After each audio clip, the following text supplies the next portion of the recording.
All right, well, everyone, just wanted to take a moment to thank you for being here today. I'm excited that it's not just 2 or 3 people, that there's a nice, healthy crowd. And really today, I think it's about a couple key things. It's about the individuals here who either went to school here or had connections.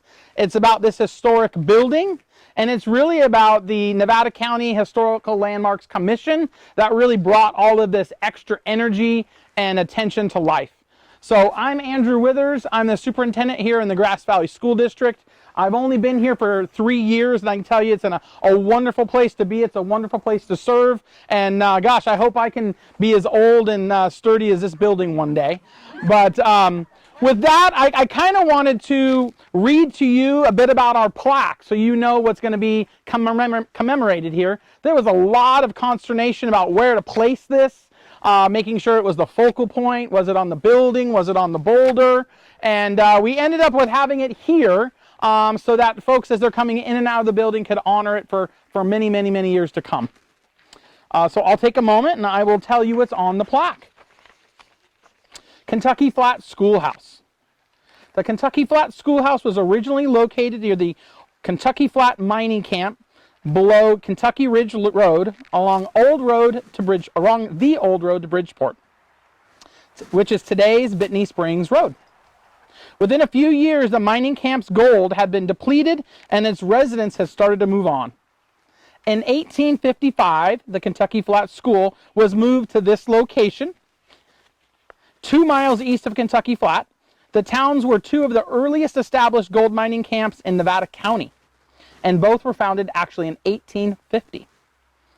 Mr. Hubertus Scardine, who immigrated from Germany, named Newtown, is considered its founder. He established a store, he bought a market there way back in 1850 to supply all of the miners. On August 21st, 1877, he deeded the Kentucky Flat School District and property to this location, to the Grass Valley School District.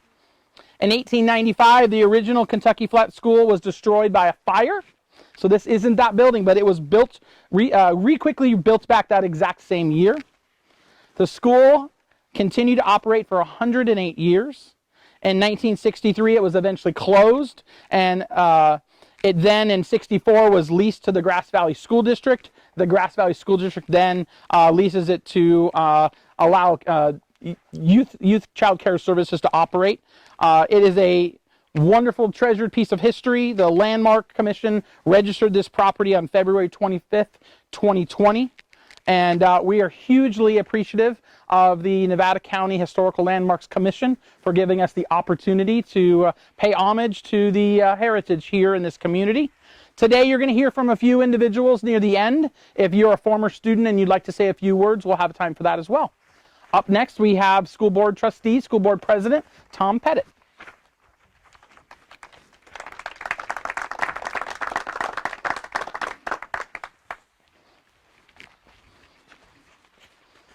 Thank you, Andy.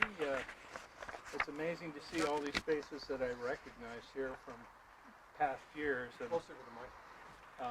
I think that my tenure with the school board, as short as it has been when looking at the history of this particular facility, is just amazing. And to realize that Grass Valley School District only got this after more than 100 years of operation is really fantastic. I really appreciate all the turnout here, especially the former students, and congratulations. I'm glad we have this in our Grass Valley School District, but I'm hoping this will stay forever. Thank you. Thank you, Tom. And if you wouldn't mind obliging me, big round of applause for Tom. He's been an amazing trustee for the Grass Valley School District. We have a lineage of trustees who really stay committed for a long time. He's about to end his service with the Grass Valley School District after 23 years at our meeting in June. So again, one more round of applause for Tom Pettit. We would not be here today if it wasn't for Jack Stillins really getting this project underway. So I'd love to have Jack come up and talk to us a little bit about this project and the research and history that was done. Jack Stillins. First of all, I did go to school here in 49 and 50 and 51, but I've been involved with the school for ever since and off and on. Anyway, the school was also a community center. We had both 4-H and Farm Bureau meeting here. 4-H still meets here, and it was used by other groups. It was also an election precinct, which was so important because all the neighbors got to come here and vote and then talk to their buddies they hadn't seen since the previous year of the election. So we had a lot of interesting times in the election. I actually worked at the precinct for several years. And then we also used the building for potlucks and dances. The school was maintained by the community members, including the painting. In the late 50s, early 60s, they added a kitchen and a bathroom. We actually had outhouses in the back when we went to school here. After the school was closed in 63, the community created a nonprofit corporation with the goal of continuing to maintain the building and property. They were able to raise funds by having a booth on Treat Street for the Nevada County Fair. I think one year we had Watermelon George, I think, out there. They had watermelon juice. In 71, we were very lucky. Head Start came in. And Head Start was here until 2003. And they helped us keep the building up and did a lot of maintenance and repairs and upgraded it to meet code. So it was very important. After that, then we had Jen Norris came in, and she's got a preschool in here now. And in fact, I went in there a little bit ago, and most of the little ones know me, and they go, "Hi, Jack! Hi, Jack!" Anyway, she's been here since then, and we still have events here, potlucks. We have special events. Last Sunday, we had our annual rib potluck, so we still get together as a community. So that I wanted to kind of enforce that because I think that's how the school kept going, was by the community members working with it and maintaining it. If I mean, in those days, the school district didn't have any employees, so it was the community that kept it going. And so that's the history that I have. I won't go into the other history because Andrew did that, and it's been an interesting. The research on that was phenomenal. Mike over there with the Historical Society, he found a map that showed where Kentucky Flat was, and we did not know where Kentucky Flat was, and it's just down the road. And there's a Kentucky mine, which the Historical Society just recently had a plaque on, and then there's Kentucky Ridge, there's Kentucky Creek, and so that's where Kentucky Flat was. So when it was moved over here, they kept the name. But it was quite the town, the new town here. They had the hotel and bars, and it was quite the village. So thank you. Thank you very much.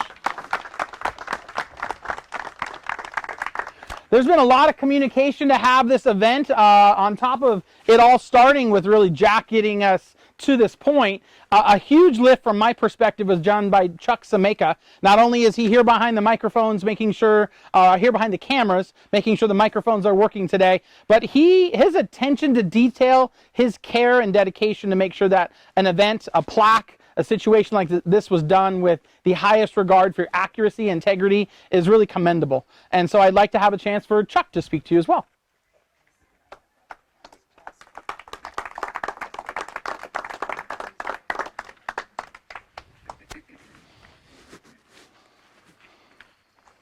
I'm a member of the Nevada County Historical Landmarks Commission. It's been fun. That's why I do it. It's a lot of fun. History is, and it's been my hobby all my life. But I do want to mention, it wouldn't be possible if it wasn't for our Board of Supervisors reviewing our research, all of our research, and then finally approving this to be formalized as a Nevada County Historical Landmark. I want to thank Sue Hook in particular. This is her district, Supervisor Hook. None of the supervisors are here today. You might guess why. They're in a board meeting, doing their job for us, and I really appreciate that. I also want to mention there is another superintendent here. Have we talked about Scott Lay yet? Scott Lay will be up next, sir. Oh, he's up next. Okay. Yeah. I don't want you to get. You can talk all about him, though. He's a good swimmer. That's all I know because he swam with me one time and beat the pants off. But, okay. What I did want to mention is that we're a group of 10 commissioners appointed by the Board of Supervisors, 2 from each supervisory district. I'm from District 4. This is District 4. The other commissioner that's not here today is Bruce, and he's away on some kind of program. They're trying to dedicate a monument or a plaque to the Chinese community in Washington, which is coming up, I think, Saturday. Right. And so he could not be here today. But there are some commissioners here today that I wanted to mention. My coach is standing back by my truck. That's another retired school teacher, or I think he's still teaching. And I never remember the number of your district. Which is it, Mike? Number 2, District 2. And Commissioner Jerry Martini is here today. District 3, right? Yeah, I got that one right. And are there any other commissioners that I didn't see? Kathy. Oh, I'm sorry, Kathy. Kathy is our newest commissioner from District Number 1. It took a long time to get an appointed person from District 1, and she's been tremendous in the short time she's been here. She's our media representative that gets these bulletins out, and she did a really nice job on this one. You might have thought it was in the Union newspaper. Also, other people here that I'd like to mention that I know, I saw Linda Jack here, and she's been a supporter of the Landmarks Commission for many years. She's over there by my truck there, and she's working continually. She helped me on research for the Kentucky mine monument. We call it, originally for 100 years that was called the Kentucky Mine Slave Colony. Today we call these people enslaved people because that's more an appropriate term in the first place. That's just on the other side of the ridge. Jack mentioned that just a short time ago. That's on Craig Roshan's property. But these communities were tied together. In 1850, like was mentioned, the earliest towns of any significance besides Nevada City, Grass Valley came a short time later, was Newtown and Kentucky Flat. There was the Kentucky Flat Hotel or the Kentucky Flat House, 2 miles that way. And there was the Kentucky Flat School. That quickly did pan out. The prospectors moved on, but it did have historical significance, Kentucky Flat. One of the things that I wanted to mention was that the immigrants, the early miners, met at the Kentucky Flat Hotel or the Kentucky Flat House and established the first mining laws for this community. Formalized laws were not existent. Miners set up their own rules of operation, how many feet a claim could be, and how they were to be managed. And that was done right there at the Kentucky Flat Hotel on the old road to Bridgeport. The original name of Newtown was Sailor's Flat.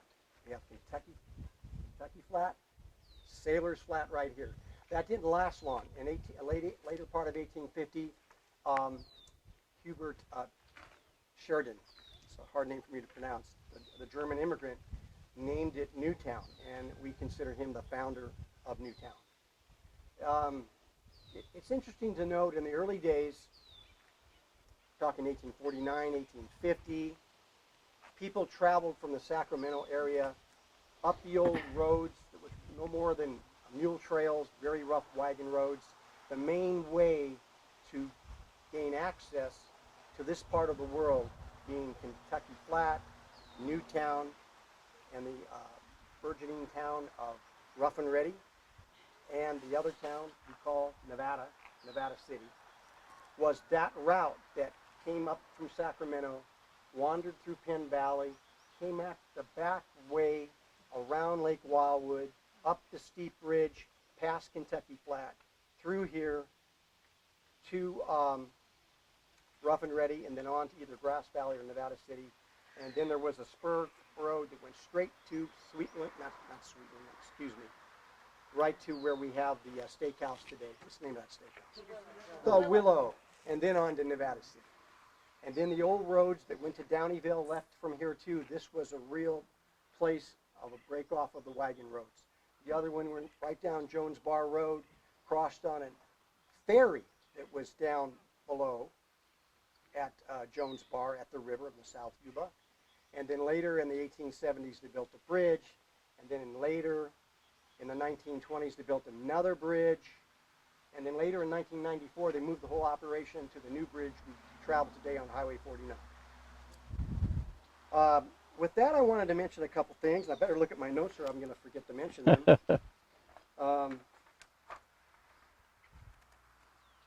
We do have a publication. Just want to put a little pitch in for it. It's called Exploring Nevada County. It's on sale on Amazon. It's also on Apple Books. And it's $20 if you want a copy here today. It's at SPD also. And now it's at SPD. It hadn't been there before, though. It is now. Well, that's good. And we also have an online version as well on the UBET Press. The UBET Press has free publications, one of which is The Ghost Towns of Nevada County, very well written by our chairman, Bernie Zimmerman. And there's a second book that's about the early roads to the Comstock strike and the early bridge builders and bridges and ferries called Over the Hennis Pass. And I wrote that.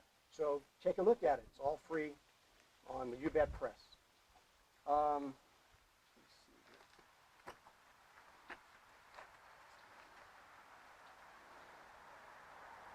Well, one thing that I do want to mention, and it's been repeated, that really this building has been here 168 years. And it's still here thanks to the good, care that's been given by the, present day descendants, school children that used to be the little guys here.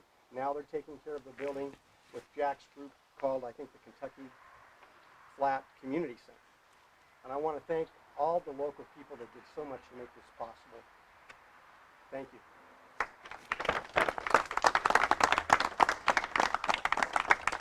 The fact that Chuck could do most of that without looking at his notes till the very end tells you his passion, his commitment to this type of work. I'll also take a moment to make fun of him because that's what I like to do when I like someone. We were going to have this event sooner, but he was in Kauai.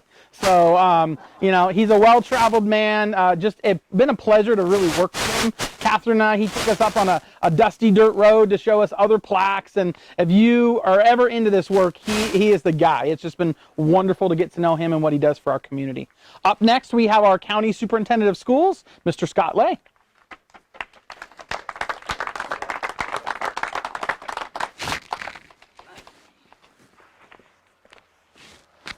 Thanks, Andrew. I'll be very brief because we need to get to the important people who attended the school here. But as the county superintendent of school and a fifth-generation Nevada County resident, the history of Nevada County, especially when it comes to education, is really important to me. Catherine Baker Boswell back there and I are cousins, and our grandparents attended many of the schools, attended the Indian Flat School. And so I love these little schools. I love going around. I love seeing them, preserving them, and making sure everybody understands the importance of it. We had people like Shirley Veal come out of Kentucky Flat, who's a colleague of mine and just an amazing person. There was such a richness of a K-8 school and what you could do here. So I love it.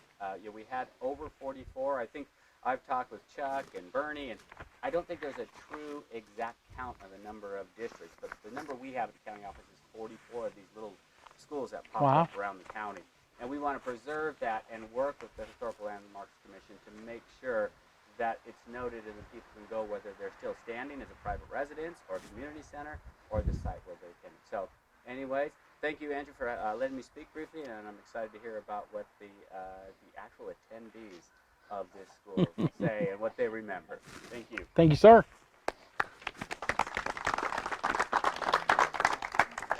Yeah, so Scott took my tagline, saving the best for last. Again, today is about the history of our community, the history of this building, the support from the Historical Landmarks Commission, but we have some real pioneers, some real amazing historians here, our former students. So how many of you are former students at this school?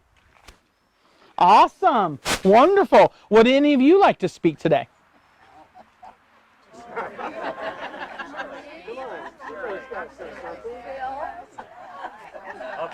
Awesome, thank you, sir. Yeah, just tell us a bit about when you were here, and that's awesome. Wonderful. So I encourage others to comment and straighten me out. I was here from 60 to about 63 or 4. We lived there. Oh, my name is Dave DeMartini. We just lived right there, so it was a quick, easy walk. Some of the things I remember, we had Mrs. McKittrick was our teacher. She was wonderful. She lived down on McKittrick Ranch Road, not too far. And I'm not sure how she managed, 8 grades and teaching that. We got help from the older students, I think. I learned to read. I don't remember that part very much at all, really. The fun part I remember is, of course, the recess. And I learned to play baseball over there. It was considered a home run if you can hit it over that rock. I learned the game of Annie over. So we threw a ball over the roof there, and a group was on that side and a group was on this side, and we'd throw the ball over and run around and try to catch it, and I don't know all the rules. It was a lot of fun. And of course we had some great class members that I remember, the Pratt twins, and Linda Miller Personini, and Bob Personini, and Bill, and Don, and Shirley, and the many families that lived close by. It was quite an enriching experience as a young person, so I thought it was great. Awesome. Thank you. Awesome. Thank you much. David, does your mom still have her painting in the class, in the school? I don't know. So she painted a picture of the school Oh, yeah, and gave it to my dad, and Okay. then we gave it to the school, so I hope hopefully it's still there. it's still in there. I know we have several Yeah, similar ones. for your mom, right, yeah. You look like you're related to this guy. Hi. Hey, I'm Mark DeMartini. I'm Dave's brother. And I also went to school here. I was one of the little ones. Went to here in 61 to 63. My dad, James DeMartini, was a member of the school board. And I can't quite remember, but he might have been the chairman as well at the time we had to close it. It was really sad to me to not go to school here anymore, and to have to drive to all the way to Grass Valley to go to school in some foreign, crazy place. But because we had so much fun here, and one of my fondest memories was climbing on those rocks over there.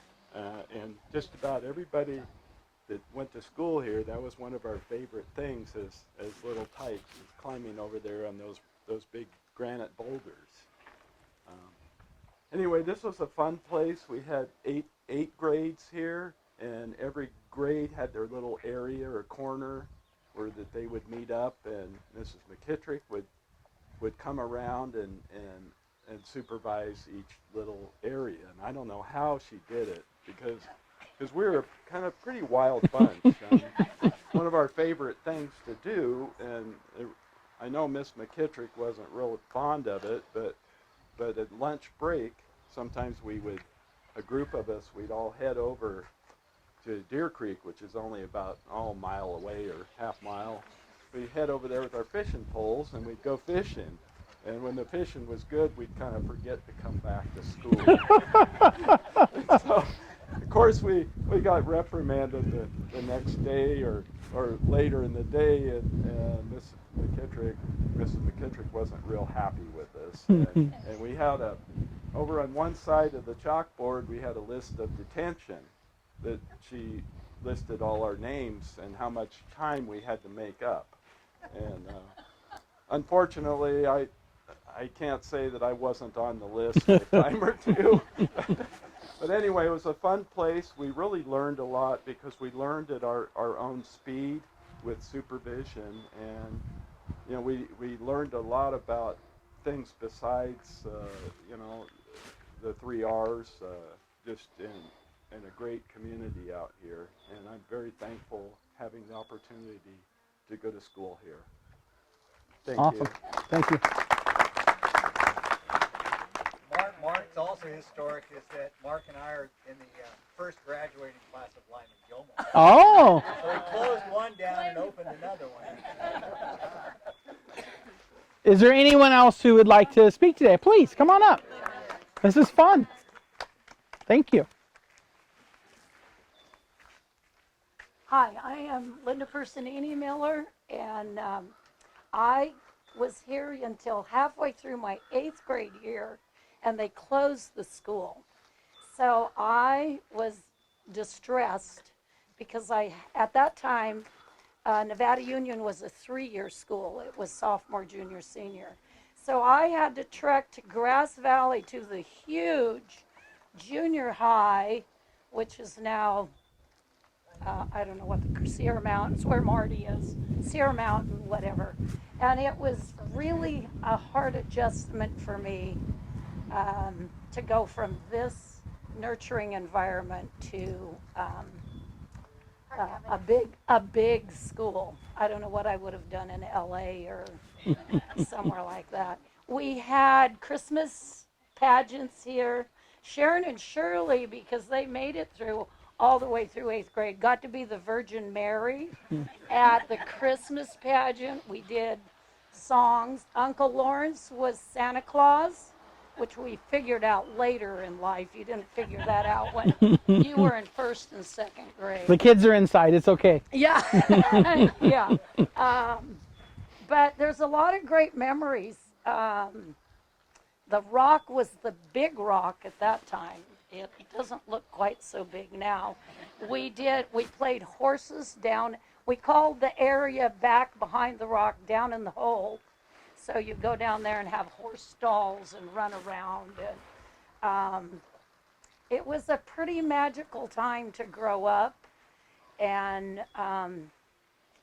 even though Mrs. McKittrick probably had 30, 35 kids in all 8 grades, I don't think anybody ever felt like they were left out or didn't have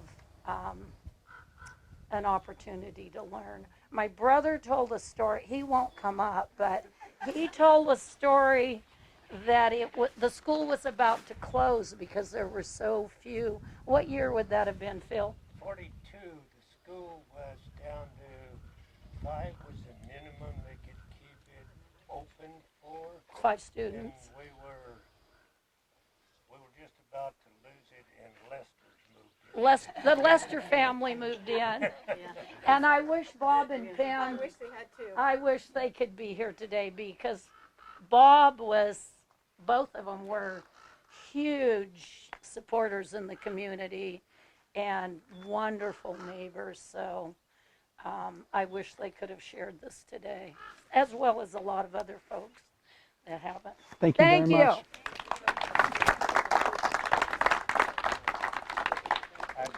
Is there anyone else who would like to speak or say a few words today? Well, with that, I think hopefully we can mingle and hang out. We'll unveil that in just a moment. But just really wanted to say, what you're talking about, as much as society has changed, that same great work, that same love and care of your teacher, learning by doing, of feeling personal, is still happening. The schools might look bigger. Society might be different. We might have these crazy things called cell phones that connect us and disconnect us from each other. But we still have wonderful people in this community doing great, just dedicated, full heart work for kiddos. If you ever like to get more involved in the Grass Valley School District, we welcome you. It's been an honor to be a custodial of this building and be a part of this. You should mention we're really grateful that the Grass Valley School District supplied the money to create this. And I wanted to thank Torben Erickson. He created the pedestal. We had to design the plaque part. It was a team effort. We certainly purchased the plaque, but we wouldn't have the plaque, we wouldn't have the accuracy, we wouldn't have this without everyone's work. And so with that, our amazing plaque for our amazing schoolhouse.